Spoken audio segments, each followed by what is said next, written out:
कानपुर के पास एक छोटे से गांव में सरिता अपने बेटे चिंटू और पति रमेश के साथ रहती थी। सरिता का पति रमेश काफी दिनों से बीमार था और वो कुछ काम नहीं कर सकता था। सरिता का पति पहले सब्जियां बेचने का काम करता था। वो अपने घर के साइड में एक छोटी सी जगह में सब्जियां उगाकर बेचा करते थे। अब जब से सरिता का पति बीमार है, सरिता सब्जी बेचा करती है। सरिता सुबह जल्दी उठकर घर के सारे काम करती है, फिर अपने पति रमेश को नहला धुलाकर उसे खाना खिलाती है, बेटा चिंटू को स्कूल पहुंचाती है और उसके बाद बगीचे से सब्जियां तोड़कर सब्जी का ठेला बाजार में जाकर लगाती है और चिल्ला चिल्ला कर सब्जियां बेचती है। सब्जी ले लो सब्जी, सब्जी ले लो सब्जी, ताजी ताजी सब्जी, ताजी ताजी सब्जी, लौकी भिंडी गोभी ले लो सब्जी ले लो। सरिता की सब्जियां बहुत ताजी होती हैं, इसीलिए उसकी सब्जियां रोज ही शाम तक सारी बिक जाया करती थी, क्योंकि गांव के सभी लोगों को पता था कि सरिता बहुत ही मेहनत से और ईमानदारी से अपने घर के बगीचे में सब्जियां उगाया करती है। एक दिन सरिता खाना पका रही थी, तभी रमेश उससे कहता है, सरिता, मेरे कारण तुम्हें बहुत मुसीबत झेलनी पड़ रही है ना? मेरा भाग्य कितना खराब है। मैं अपनी पत्नी और बेटे की भी देखभाल नहीं कर सकता। कैसे मैं पलंग पे पड़ा हूँ और तुम दिन रात मेहनत कर रही हो, मेरा भी ध्यान रख रही हो, चिंटू का भी ध्यान रख रही हो और घर का खर्चा चलाने के लिए सब्जियां भी बेच रही हो। सरिता, मुझे तो मेरे भाग्य पर बहुत अफसोस होता है। अरे आप ये कैसी बातें कर रहे हैं? भाग्य बहुत अच्छा है हमारा। पहले तो आप काम करते थे ना, अभी 1-2 महीने से आप बेड पर हो, तो क्या आपका भाग्य खराब हो गया? भगवान की दया से मेरा भाग्य इतना अच्छा है कि मेरा सुहाग मेरे साथ है। भले वो जीवन भर पलंग पे पड़े रहे, पर उसका साथ मेरे लिए बहुत जरूरी है। आप चिंता मत करिए, मैं मेहनत करके थकती नहीं हूँ। मैं तो खुश हूँ कि मैं इतनी मेहनत करती हूँ कि आपका, चिंटू का और हम सबका ध्यान रख सकूं, और भगवान इसमें मेरा साथ भी देते हैं। आप ज्यादा मत सोचिए, खुश रहिए और कोशिश करेंगे हम कि आप जल्दी ठीक हो जाएं। दोनों पति पत्नी बात करते हैं, तभी चिंटू अंदर आता है। माँ, खाना बन गया क्या? जल्दी से खाना लगाओ, भूख लगी है। हाँ चिंटू बेटा, बैठो, मैं तुम्हें और तुम्हारे पापा के लिए खाना लगाती हूँ। सभी लोग बैठकर खाना खाते हैं और खाना खाकर सरिता घर के सारे काम निपटाकर सो जाती है। उसी रात जब सरिता गहरी नींद में सो रही होती है, उसके सपने में यमराज आते हैं और यमराज कहते हैं, ह ह ह ह सरिता, उठो, मैं तुम्हें लेने आया हूँ। मैं यमराज हूँ, तुम्हारा दिन आ गया है, चलो मेरे साथ। यमराज को देखकर सरिता घबरा जाती है और कहती है, नहीं नहीं महाराज, ऐसा मत करिए, मेरा चिंटू बहुत छोटा है और उसके पापा वो भी अभी कुछ नहीं कर सकते। मुझे कुछ समय दे दीजिए ताकि मेरे पति ठीक हो जाएं और मेरा चिंटू, उसके लिए मैं कुछ पैसे जमा कर सकूं। अभी मैं इन्हें छोड़कर नहीं जा सकती। कृपया मुझ पर दया करें और मुझे कुछ समय दे दीजिए। यमराज कहते हैं, अच्छा ठीक है, मैं तुम्हें 6 महीने का समय देता हूँ। आज से ठीक 6 महीने बाद इसी समय मैं तुम्हें लेने आऊंगा और तुम्हें मेरे साथ चलना होगा। याद रखना, तुम्हारे भाग्य में इतना ही जीवन लिखा है और भाग्य का लिखा कभी मिटता नहीं है। हाँ हाँ यमदेव, मैं आपके साथ चलूंगी। अभी आप मुझे क्षमा कर दीजिए। ऐसा कहकर यमराज वहां से चले जाते हैं। सुबह जब सरिता की नींद खुलती है तो सरिता भगवान के आगे हाथ जोड़ती है और कहती है, भगवान आपने मुझे कुछ समय दिया है, मैं इस समय का पूरा उपयोग करूंगी और पूरी मेहनत करूंगी ताकि मैं कुछ पैसे जमा कर सकूं और अपने पति को ठीक कर सकूं। अब सरिता पहले से भी ज्यादा मेहनत करती, वो और ज्यादा सब्जियां उगाती और ज्यादा सब्जियां बेचती। वो ज्यादा समय तक बाजार में चिल्ला चिल्ला कर सब्जियां बेचती। सब्जी ले लो, ताजी ताजी सब्जी ले लो। और कभी अगर उसकी सब्जी बच भी जाती तो वो इधर उधर घूम घूम के सब्जियां बेचती। रात में जब सरिता घर आती है तो रमेश उससे पूछता है, सरिता, आजकल तुम इतनी मेहनत क्यों कर रही हो? तुम थक जाओगी, बीमार पड़ जाओगी। देखो, तुम्हें तुम्हारा भी ध्यान रखना चाहिए।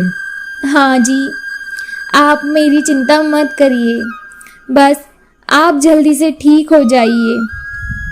सरिता रमेश को भी अच्छे डॉक्टर को दिखाती और अच्छे से दवाइयाँ करवाती और ज़्यादा मेहनत करके पैसे भी बहुत कमाती।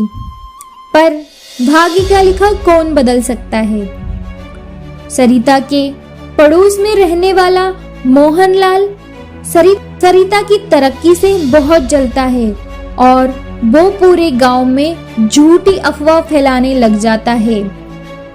अरे भाई, तुझे पता है, मैंने देखा कल सरिता अपने खेत में सब्जियों में इंजेक्शन लगा रही थी। वो सब्जियां बड़ी करने के लिए और अमीर बनने के लिए अपनी सब्जियों में केमिकल डालती है। यह अफवाह धीरे धीरे पूरे गांव में फैल जाती है और अब सरिता सब्जी बेचने जाती है और चिल्ला चिल्ला कर सब्जी बेचती है। सब्जी ले लो, सब्जी, ताजी ताजी सब्जी। आज सरिता के ठेले पर कोई भी नहीं आता, सब उसके सामने से निकल जाते। सरिता हैरान थी कि क्या हो गया है अचानक से। उसे कुछ समझ नहीं आ रहा था।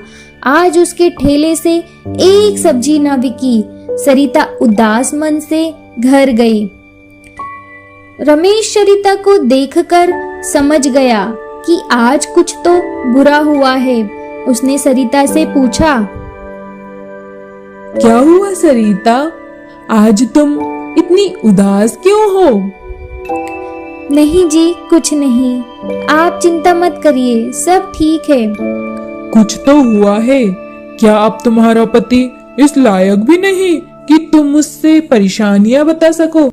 अरे नहीं नहीं, आप ये कैसी बातें कर रहे हैं। बस आज कोई ग्राहक नहीं आया, मेरी एक सब्जी नहीं बिकी। जहाँ मेरा पूरा ठेला खाली हो जाया करता था, आज एक सब्जी नहीं बिकी। मुझे तो कुछ समझ नहीं आ रहा है कि ये क्या हो रहा है मेरे साथ। सरिता, मुझे लगता है अपना पड़ोसी मोहनलाल है ना, उसी की कोई चाल होगी। वो हमेशा ऐसा ही करता है। वो बहुत जलता है हमसे। तुम पता करो गांव में कि आखिर बात क्या है। हाँ जी, मैं अभी मेरी सहेली बिमला के घर जाती हूँ। बिमला से पूछती हूँ गांव के लोग ऐसा क्यों कर रहे हैं। सरिता उसी वक्त बिमला के घर जाती है और बिमला से पूछती है, बिमला बहन, तू तो मेरी पक्की सहेली है ना। आज तू भी मेरे ठेले के सामने से निकल गई, तूने मुझसे एक सब्जी नहीं ली। क्या बात है बिमला, मुझे बता। सरिता, मोहनलाल ने सारे गांव में यह बात फैलाई है कि तू अपनी सब्जियों में इंजेक्शन लगाती है उन्हें बड़ा करने के लिए जल्दी, और तू ज्यादा माला माल बनने के चक्कर में सब्जियों में पता नहीं कौन कौन से केमिकल डालती है। Chemical, injection? बिमला ये क्या बोल रही है? मुझे तो इन सब चीजों का कुछ पता ही नहीं है। मैं तो कुछ भी नहीं डालती हूँ अपनी सब्जी में, वही घरेलू खाद डालती हूँ और अपने हाथों से कटाई बुनाई निदाई सब कुछ करती हूँ ताकि मेरी सब्जियां स्वादिष्ट, टेस्टी और साथ ही साथ पौष्टिक रहें। हाँ सरिता, मुझे तेरी बात पर विश्वास है, पर मोहनलाल ने ऐसी अफवाह फैला रखी है। बिमला, तू मेरा साथ देगी ना? हाँ सरिता, मैं तेरा साथ दूंगी। हम दोनों मिलकर सारे गांव वालों को बताएंगे कि मोहनलाल ने मेरे खिलाफ चाल चली है और मेरी सब्जियां एकदम पौष्टिक हैं। हाँ ठीक है। सरिता और बिमला एक एक करके सारे लोगों को बताती हैं कि मोहनलाल ने झूठ कहा था और सरिता की सब्जियां अच्छी है। सरिता की बात पर लोग विश्वास कर लेते हैं क्योंकि सभी लोगों को पता था कि कहीं ना कहीं मोहनलाल सरिता और रमेश से बहुत ईर्ष्या करता है। अब दूसरे दिन जब सरिता सब्जियां बेचने जाती है और चिल्लाना शुरू करती है, सब्जी ले लो, सब्जी, ताजी ताजी हरी हरी सब्जी, घर की बनी पौष्टिक सब्जी, केमिकल वेमिकल ये क्या होते हैं मुझे नहीं पता, मैंने कोई केमिकल नहीं डाला, जलने वाले लोग ऐसी अफवाह फैलाते हैं, मेरी सब्जी तो पौष्टिक है, सब्जी ले लो सब्जी। ये सुनकर फिर से लोग सरिता के ठेले पर आने लगते हैं और कहते हैं, अरे बहन जी, हमें पता है आपकी सब्जियां बहुत अच्छी होती हैं, उनका टेस्ट ही अलग आता है, आप इतनी मेहनत से जो उगाती हैं। हाँ भाई साहब, मैं कोई केमिकल नहीं डालती, आप किसी की बात में नहीं आइएगा। हाँ हाँ बहन जी, हम आपसे ही सब्जी लेंगे। आज सरिता खुश होती है क्योंकि उसकी सारी सब्जियां बिक जाती हैं और जब घर जाती है तो रमेश पूछता है, आज तो तुम बहुत खुश लग रही हो, लगता है सब लोगों को तुम्हारी बातों पर विश्वास हो गया है। हाँ जी, मैं आज बहुत खुश हूँ। मेरे पास ज्यादा समय नहीं है, इसलिए मैं जल्दी से जल्दी बहुत पैसे कमाना चाहती हूँ। समय नहीं है? ये क्या कह रही हो तुम? अरे नहीं नहीं, कुछ नहीं, मेरे मुंह से बस ऐसे ही कुछ भी निकल गया था। चलिए मैं खाना बनाती हूँ। ऐसे ही धीरे धीरे समय बीतता है और वो रात आ जाती है, 6 महीने बाद की रात, जब यमराज ने सरिता से कहा था कि आज के दिन मैं तुम्हें लेकर ही जाऊंगा। आज सरिता घर में सबके लिए खीर, पूड़ी, हलवा, अच्छे अच्छे पकवान बनाती है, अपने पति को खिलाती है, अपने बेटे को खिलाती है और खुद भी खाती है। सरिता बहुत से पैसे इकट्ठे कर लेती है और उसका पति रमेश वो भी अब बहुत अच्छा हो जाता है, चलने फिरने लगता है। अब सरिता को कोई चिंता नहीं थी, यमराज के साथ जाने के लिए अब वो तैयार थी। उस रात सरिता अपने पति और बेटे से बहुत बातें करती है, बेटे को कहानी सुनाकर सुलाती है और अपने घर को अच्छे से निहार कर और फिर सो जाती है। जब वो गहरी नींद में होती है, यमराज उसके सपने में दोबारा आते हैं और कहते हैं, सरिता, अब तैयार हो तुम? चलो मेरे साथ। सरिता कहती है, हाँ यमदेव, अब मैं तैयार हूँ। आपने मुझ भाग्यशाली को 6 महीने का समय दिया, उसमें मैंने सारे काम अपने कर लिए हैं। मेरे पति रमेश अब बिल्कुल ठीक हैं, वो मेरे चिंटू का ध्यान रख सकते हैं और मैंने इतने पैसे जमा कर दिए हैं कि चिंटू आराम से अपनी पढ़ाई लिखाई कर सकता है। अब मुझे कोई चिंता नहीं है, अब मैं आपके साथ चल सकती हूँ। यमराज सरिता की बातें सुनकर बहुत खुश होते हैं और कहते हैं, सरिता, आज तुमने अपनी मेहनत, ईमानदारी और प्रेम से अपना भाग्य बदला है। मैं तुम्हें जीवन दान देता हूँ। आज मैं तुम्हें ले जाने नहीं आया। मैं तुमसे बहुत खुश हूँ। स्वयं विष्णु ने मुझे ये आदेश दिया है कि मैं तुम्हें जीवन दान दूं। तुमने अपनी मेहनत, ईमानदारी और प्यार से अपना भाग्य बदल लिया है। कहते हैं भाग्य का लिखा कभी मिटता नहीं, पर तुमने अपना भाग्य का लिखा मिटाया है। सरिता बहुत खुश होती है और जब सुबह उठती है तो आज की सुबह उसे एकदम नई सुबह लगती है। उसे लगता है आज ही उसका जन्म हुआ है। अब तीनों पति पत्नी खुशी खुशी अपना जीवन बिताते।